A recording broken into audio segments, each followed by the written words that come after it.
안녕하세요. 딸처럼 도와드리는 시니어 도우미입니다. 오늘 이 영상 보시면 한 번에 딱 정리된다고 약속할게요. 어르신 혹시 월 76만 원부터 최대 196만 원까지 받을 수 있는 기초생활수급비를 놓치고 계시진 않나요? 2025년 1월부터 기준이 대폭 완화되면서 이전에 탈락했던 분들도 다시 신청할 수 있게 되었습니다. 하지만 12월 31일까지 신청하지 않으면 내년 혜택을 통째로 놓치게 됩니다. 특히 자녀가 있어서 부양 의무자 때문에 포기했던 어르신들, 이제 상황이 완전히 달라졌어요. 딸이 결혼했거나 자녀에게 기초연금 받는 노인이 있다면 부양 의무자 기준이 아예 사라집니다. 오늘 영상에는 꼭 필요한 정보만 모았습니다. 진심으로 말씀드릴게요. 잘 이해가 안 되면 영상을 중간에 멈추고 메모하세요. 구독과 좋아요 버튼을 지금 눌러주세요. 끝까지 시청하셔서 놓치는 혜택 없도록 하시길 바랍니다. 얼마 전 상담받으신 김순자 할머니 이야기를 들려드릴게요. 75세 김할머니는 혼자 사시면서 국민연금 월 30만 원만 받고 계셨어요. 아들이 결혼해서 따로 살고 있어서 부양 의무자 때문에 기초생활수급자 신청을 포기하고 계셨죠. 그런데 며느리가 올해부터 기초연금을 받기 시작했거든요. 이 경우 부양 의무자 기준이 완전히 폐지됩니다. 할머니 소득인 정액을 계산해 보니 생계급여 기준인 76만 원보다 훨씬 낮았어요. 결국 생계급여 76만 원, 주거급여 48만 원, 의료급여까지 받으실 수 있게 되었습니다. 한 달에 무려 124만 원이 추가로 들어오게 된 거예요. 1년이면 1,488만 원입니다.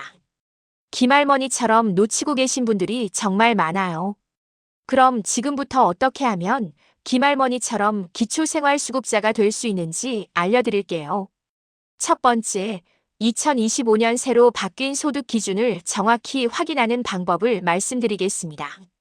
두 번째, 부양 의무자 기준이 폐지되는 경우가 어떤 상황인지 자세히 설명해 드릴게요. 세 번째, 소득인 정액 계산법을 쉽게 알려드려서 본인이 직접 확인할 수 있도록 도와드리겠습니다. 네 번째, 신청 절차와 필요한 서류를 단계별로 정리해서 알려드릴게요. 다섯 번째, 절대 속으면 안 되는 사기 수법들을 미리 경고해 드리겠습니다. 마지막으로 신청 후 정기적으로 체크해야 할 사항들까지 완벽하게 정리해 드릴게요. 이 모든 내용을 순서대로 따라하시면 놓치는 혜택 없이 받을 수 있는 모든 지원금을 다 받으실 수 있습니다. 지금부터 메모 준비하시고 집중해서 들어보세요. 자, 그럼 본격적으로 기초생활수급자가 되는 방법을 알려드릴게요. 먼저 2025년 소득 기준부터 정확히 알아보겠습니다. 혼자 사시는 1인 가구 기준으로 말씀드릴게요. 생계급여는 월 76만 5천 원 이하면 받을 수 있습니다. 의료급여는 월 95만 6천 원 이하면 받을 수 있어요. 주거급여는 월 114만 8천 원 이하면 받을 수 있습니다. 교육급여는 월 119만 6천 원 이하면 받을 수 있어요. 2인 가구는 생계급여 125만 8천 원, 의료급여 157만 3천 원, 주거급여 188만 7천 원입니다. 3인 가구는 생계급여 160만 8천 원, 의료급여 201만 원, 주거급여 241만 2천 원이에요. 이제 부양 의무자 기준이 완전히 없어지는 경우를 알려드릴게요. 첫 번째, 자녀 가구에 기초연금 받는 노인이 있는 경우입니다. 며느리나 사위가 기초연금을 받고 있다면 부양 의무자 기준이 아예 사라져요. 두 번째, 자녀 가구에 장애인 연금 받는 중증장애인이 있는 경우입니다. 세 번째, 어르신이 30세 미만 한부모이거나 보호 종료 아동인 경우예요. 이런 경우에는 자녀 소득이 아무리 많아도 상관없이 수급자가 될 수 있습니다. 부양 의무자 기준이 남아있는 경우에도 완화되었어요. 자녀의 연소득이 1억 3천만 원 이하이고 재산이 12억 원 이하라면 괜찮습니다. 딸이 결혼한 경우에는 더 유리해요. 소득이 많아도 부양 능력 미약으로 분류되고 금융 재산만 2억 원 미만이면 됩니다. 이제 소득인정액 계산법을 알려드릴게요. 소득인정액은 소득평가액 더하기 재산의 소득환산액입니다. 소득평가액은 실제 소득에서 근로소득 공제와 각종 지출 비용을 뺀 금액이에요. 국민연금, 기초연금은 소득에 포함되지만 근로소득 공제가 적용됩니다. 재산의 소득환산액은 재산에서 기본 재산액과 부채를 뺀 후 소득환산율을 곱한 금액이에요. 일반 재산 소득환산율은 월 4.17%입니다. 금융재산은 월 6.26%로 더 높아요. 자동차는 월 100%입니다. 기본 재산액은 대도시 1억 3,500만 원, 중소도시 8,500만 원, 농어촌 7,200만 원이에요. 예를 들어 서울에 사시는 분이 집값 1억 원에 예금 500만 원이 있다고 해보겠습니다.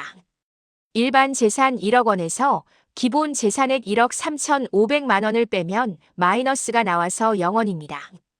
금융재산 500만 원에 6.26%를 곱하면 월 31,000원이 소득환산액이에요. 국민연금 30만 원을 받는다면 소득평가액은 근로소득 공제 후 약 27만 원 정도입니다. 소득인정액은 27만 원 더하기 31,000원으로 30만 1천원이 됩니다. 이는 생계급여 기준 76만 5천 원보다 훨씬 낮으니까 모든 급여를 받을 수 있어요. 신청은 주민센터 맞춤형급여팀에서 하시면 됩니다. 필요한 서류는 신분증, 통장사본, 임대차계약서, 가족관계증명서입니다. 소득과 재산을 증명하는 서류들도 가져가세요. 국민연금 수급확인서, 기초연금 수급확인서, 예적금 잔액증명서가 필요해요. 부동산 등기부등본, 자동차 등록증도 준비하세요. 부양의무자인 자녀들의 소득재산 신고서도 작성해야 합니다. 신청 후 30일 이내에 결과가 나와요. 조사기간 중에는 담당 공무원이 집으로 방문할 수도 있습니다. 정직하게 모든 소득과 재산을 신고하는 것이 중요해요. 선정되면 다음 달부터 급여가 지급됩니다. 생계급여와 주거급여는 계좌로 입금되고 의료급여는 의료급여증을 발급받아 병원에서 사용하세요. 이제 절대 속으면 안 되는 사기 수법들과 주의사항을 알려드릴게요. 요즘 기초생활수급자 관련 사기가 정말 많이 늘어나고 있어요. 첫 번째 사기 유형부터 말씀드리겠습니다. 대행업체 수수료 사기입니다. 절대 돈을 받고 신청을 대행해준다는 업체를 믿지 마세요. 기초생활수급자 신청은 주민센터에서 무료로 할 수 있습니다. 몇십만 원 받고 대행해준다는 곳은 100% 사기예요. 절대 수수료를 주지 마세요. 특히 전화로 먼저 연락해서 혜택을 받을 수 있다고 유혹하는 경우가 많아요. 절대 개인정보를 알려주지 마세요. 두 번째 사기 유형은 허위 서류 작성 유도입니다. 소득이나 재산을 숨기라고 부추기는 사람들이 있어요. 이런 말에 절대 속지 마세요. 허위 신고는 형법상 사기죄에 해당됩니다. 3년 이하 징역 또는 500만 원 이하 벌금에 처해질 수 있어요. 또한 부정수급으로 받은 모든 돈을 40% 가상금과 함께 전액 환수당합니다. 예금을 다른 계좌로 옮기라거나 부동산을 가족 명의로 바꾸라는 조언도 위험해요. 절대 그런 꼼수를 쓰지 마세요. 세 번째 사기 유형은 가짜 공무원 사칭입니다. 구청이나 주민센터 직원이라며 집으로 찾아오는 경우가 있어요. 신분증을 꼼꼼히 확인하세요. 공무원증과 신분증을 동시에 확인하고 의심스러우면 해당 기관에 직접 전화해서 확인하세요. 절대 현금을 요구하는 공무원은 없습니다. 통장이나 카드를 달라고 하는 것도 사기예요. 절대 금융정보를 알려주지 마세요. 이제 신청할 때 실패하지 않는 방법을 알려드릴게요. 첫 번째 실수는 소득 계산을 잘못하는 것입니다. 근로소득 공제를 빼먹고 계산하는 분들이 많아요. 국민연금 30만 원을 받는다면 근로소득 공제 후 실제 소득평가액은 더 낮아져요. 정확한 계산은 주민센터에서 도움받으세요. 두 번째 실수는 재산 범위를 잘못 아는 것입니다. 전세보증금도 재산에 포함됩니다. 절대 빼먹지 마세요. 배우자나 미성년 자녀 명의의 재산도 모두 합산됩니다. 형제자매 명의로 되어 있어도 실제 본인 것이라면 신고해야 해요. 세 번째 실수는 부양 의무자 기준을 잘못 이해하는 것입니다. 자녀가 공무원이라고 무조건 탈락하는 것은 아니에요. 정확한 소득과 재산을 따져봐야 합니다. 며느리가 기초연금을 받는다면 부양 의무자 기준이 완전히 사라져요. 절대 포기하지 말고 신청해 보세요. 네 번째 실수는 서류 준비를 대충 하는 것입니다. 임대차 계약서가 없다고 포기하지 마세요. 거주사실 확인서로 대체할 수 있어요. 가족관계 증명서는 상세 증명서로 발급받으세요. 통장 사본은 최근 3개월치를 모두 준비하세요. 다섯 번째 실수는 조사 과정에서 비협조하는 것입니다. 담당 공무원이 집으로 방문 조사를 나올 수 있어요. 성의껏 협조해 주세요. 숨길 것이 없다면 떳떳하게 모든 것을 보여주세요. 거짓말하면 나중에 더 큰 문제가 될 수 있어요. 여섯 번째 실수는 변동사항을 신고하지 않는 것입니다. 소득이 늘어나거나 재산이 변동되면 반드시 신고해야 해요. 자녀의 소득이 변했을 때도 신고하세요. 미신고로 인한 부정수급은 전액 환수당합니다. 일곱 번째 실수는 포기를 너무 빨리 하는 것입니다. 한번 탈락했다고 영원히 안 되는 것은 아니에요. 소득이나 재산이 변하면 언제든 다시 신청할 수 있습니다. 부양 의무자 기준도 계속 변하고 있어요. 1년에 한 번씩은 다시 확인해 보세요. 마지막으로 가장 중요한 경고를 드릴게요. 절대 남에게 의존하지 말고 본인이 직접 확인하세요. 이웃이나 지인의 말만 믿고 포기하지 마세요. 기준은 계속 바뀌고 있습니다. 반드시 주민센터에 직접 가서 상담받으세요. 정확한 정보는 공무원에게서만 들을 수 있습니다. 이제 기초생활수급자가 되신 후에 꼭 지켜야 할 정기점검 루틴을 알려드릴게요. 매월 해야 할 일부터 차근차근 설명드리겠습니다. 매월 첫째 주에는 급여 입금 확인을 하세요. 생계급여와 주거급여가 정상적으로 들어왔는지 통장을 확인하세요. 금액이 틀리거나 입금이 안 되었다면 즉시 주민센터에 연락하세요. 의료급여증 유효기간도 매월 확인하세요. 만료일이 다가오면 미리 갱신 신청을 하셔야 해요. 매월 둘째 주에는 소득 변동 사항을 점검하세요. 국민연금이나 기초연금 금액이 바뀌었는지 확인하세요. 아르바이트나 부업으로 소득이 생겼다면 반드시 신고해야 해요. 숨기면 나중에 부정수급으로 문제가 될 수 있습니다. 매월 셋째 주에는 재산 변동 사항을 확인하세요. 예적금 잔액이 크게 늘어났는지 체크하세요. 부동산을 사거나 팔았다면 즉시 신고하셔야 합니다. 자동차를 구입했다면 반드시 알려주세요. 매월 넷째 주에는 가족 상황 변화를 점검하세요. 혼인, 이혼, 출생, 사망 등 가족관계 변동이 있었는지 확인하세요. 부양 의무자인 자녀들의 상황도 체크해야 해요. 자녀가 결혼했거나 이혼했다면 부양 의무자 기준이 바뀔 수 있어요. 3개월마다 해야 할 정기 점검도 있습니다. 분기별로 전체적인 수급 자격을 다시 한번 검토해 보세요. 소득인 정액을 직접 계산해서 기준을 넘지 않는지 확인하세요. 계산이 어려우시면 주민센터에 가서 도움받으세요. 부양 의무자들의 소득과 재산 변화도 3개월마다 확인하세요. 자녀의 직장이 바뀌었거나 소득이 크게 늘어났다면 신고해야 해요. 6개월마다는 더 자세한 점검을 하셔야 합니다. 의료비 지출 내역을 정리해서 보관하세요.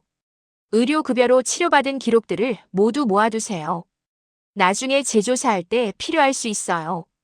주거 상황 변화도 6개월마다 점검하세요.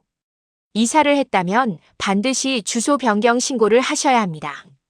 임대료가 바뀌었다면 새로운 계약서를 제출하세요. 1년마다는 가족회의를 열어보세요. 자녀들과 함께 앉아서 전체적인 상황을 점검해보는 시간을 가지세요. 부양 의무자 기준이 변했는지 함께 확인해보세요. 자녀들의 소득과 재산 상황을 솔직하게 이야기해보세요. 숨기거나 거짓말하면 나중에 더 큰 문제가 됩니다. 가족 모두가 정확한 상황을 알고 있어야 해요. 정기 상담 스케줄도 만들어 보세요. 6개월에 한 번씩은 주민센터 담당자와 상담을 받으세요. 제도 변화나 새로운 혜택에 대한 정보를 얻을 수 있어요. 궁금한 점이나 걱정되는 일이 있으면 언제든 상담받으세요. 중요한 서류들을 정리하는 루틴도 만드세요. 매월 받은 급여 내역서를 모두 보관하세요. 의료급여 사용 내역도 따로 정리해두세요.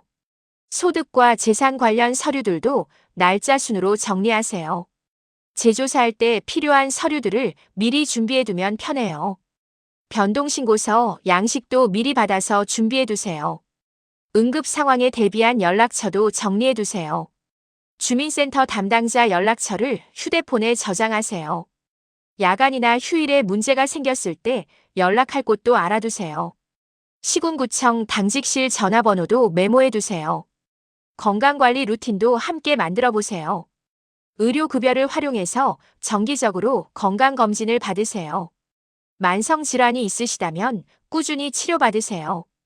건강이 나빠지면 의료비가 많이 들어서 소득인정에게 영향을 줄 수 있어요. 미리미리 건강을 챙기는 것이 중요합니다. 마지막으로 정보 업데이트 루틴을 만드세요. 정부 정책은 계속 바뀌고 있어요. 1년에 한 번씩은 기초생활보장제도의 최신 정보를 확인하세요. 보건복지부 홈페이지나 복지로 사이트를 활용하세요. 새로운 혜택이나 지원 제도가 생겼는지도 확인해 보세요. 이런 루틴들을 꾸준히 지키시면 수급 자격을 안전하게 유지할 수 있어요. 번거로울 수 있지만 내 권리를 지키는 일입니다. 어르신, 이제 가장 중요한 마음가짐에 대해 말씀드리겠습니다. 기초생활수급비는 시혜가 아니라 당신의 정당한 권리입니다. 평생 세금을 내고 이 나라를 위해 살아오신 분들이에요. 절대 미안해하거나 부끄러워하지 마세요. 당당하게 받으셔야 할 돈입니다. 혹시 자녀들 눈치가 보인다고 포기하고 계신가요? 그러면 안 됩니다.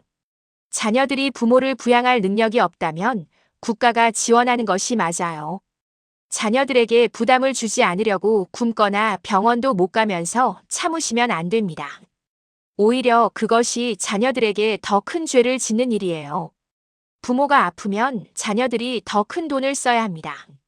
미리미리 건강을 챙기고 안정적인 생활을 하는 것이 가족 모두에게 도움이 되는 일이에요.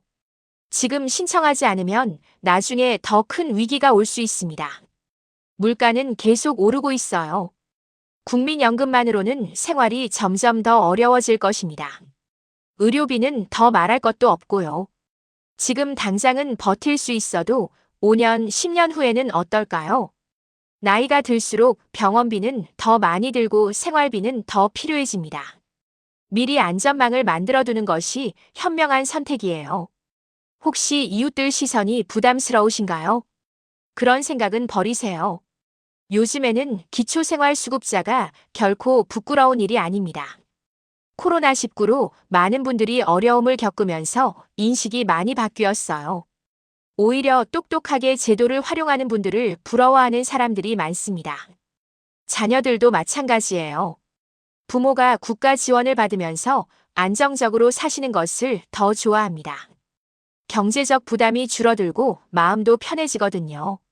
부모 용돈을 드리지 못해서 미안해하는 자녀들이 얼마나 많은지 아세요? 기초생활수급비를 받으시면 그런 부담도 덜어줄 수 있어요. 지금 이 순간에도 수많은 어르신들이 혜택을 놓치고 계십니다. 모르고 계시거나 잘못된 정보 때문에 포기하고 계신 분들이 너무 많아요.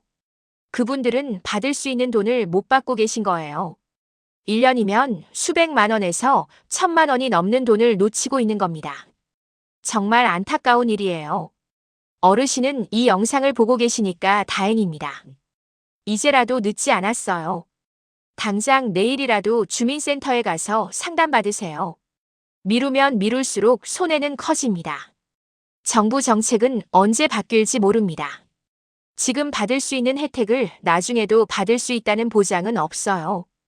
특히 부양 의무자 기준은 정치적 상황에 따라 다시 강화될 수도 있습니다. 지금이 가장 유리한 시기일 수 있어요. 기회를 놓치지 마세요. 건강할 때 미리 준비하는 것이 중요합니다. 아프고 나서 급하게 신청하면 서류 준비도 어렵고 절차도 복잡해져요. 지금처럼 정신이 맑고 몸이 건강할 때 모든 것을 정리해 두세요. 의료급여증만 있어도 병원비 걱정 없이 치료받을 수 있어요. 조기에 발견하고 치료하면 완치될 수 있는 병들이 많습니다. 돈이 없어서 병원을 못 가다가 나중에 큰 병이 되는 경우가 너무 많아요. 그런 일이 없도록 미리 준비하세요. 자녀들과도 솔직하게 이야기해 보세요. 부모가 기초생활수급자가 되는 것에 대해 어떻게 생각하는지 물어보세요. 대부분의 자녀들은 부모가 안정적으로 생활하는 것을 원합니다. 경제적 부담이 줄어드는 것도 좋아하고요. 가족이 함께 의논해서 결정하면 모두가 마음 편하게 지낼 수 있어요. 마지막으로 미래를 위한 계획도 세우세요. 기초생활수급비를 받으면서 여유가 생긴 돈으로 무엇을 할지 생각해 보세요. 건강관리에 더 신경 쓸 수도 있고요. 손자, 손녀들에게 용돈도 줄 수 있고요. 취미 활동을 시작할 수도 있어요. 인생이 더 풍요로워질 수 있습니다. 노후 생활의 질이 확실히 달라질 거예요. 당신은 이 혜택을 받을 자격이 충분한 분입니다.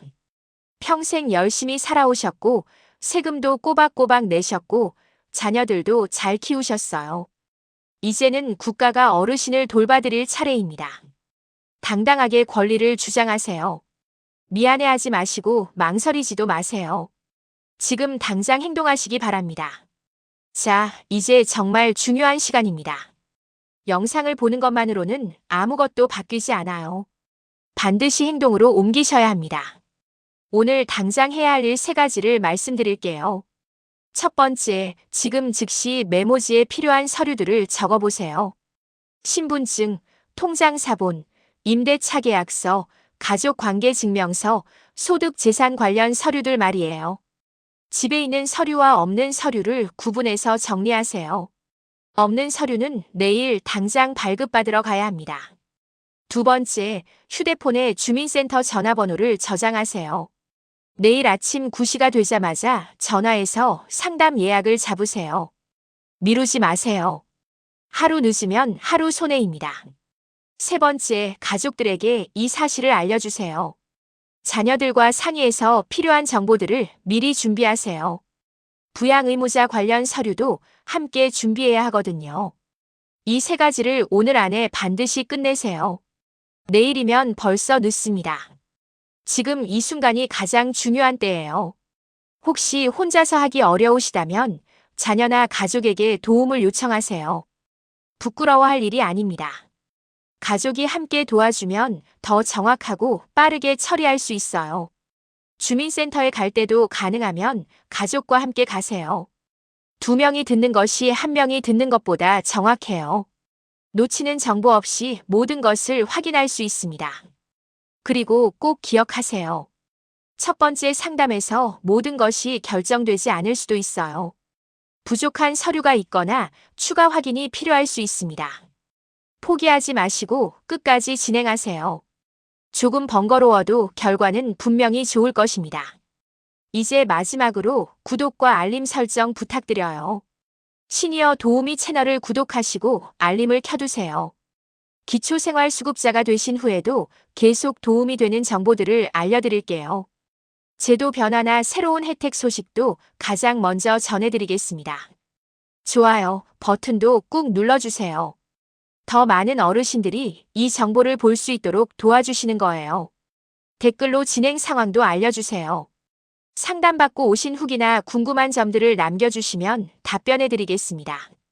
다른 어르신들에게도 큰 도움이 될 거예요. 마지막으로 어르신의 건강과 행복을 진심으로 빕니다. 오늘 알려드린 정보로 더 안정적이고 편안한 노후 생활을 보내시길 바라요. 내일 주민센터에서 좋은 소식 들고 오시기를 기대하겠습니다. 힘내세요, 어르신. 딸처럼 도와드리는 시니어 도우미였습니다. 다음 영상에서 또 만나요. 감사합니다.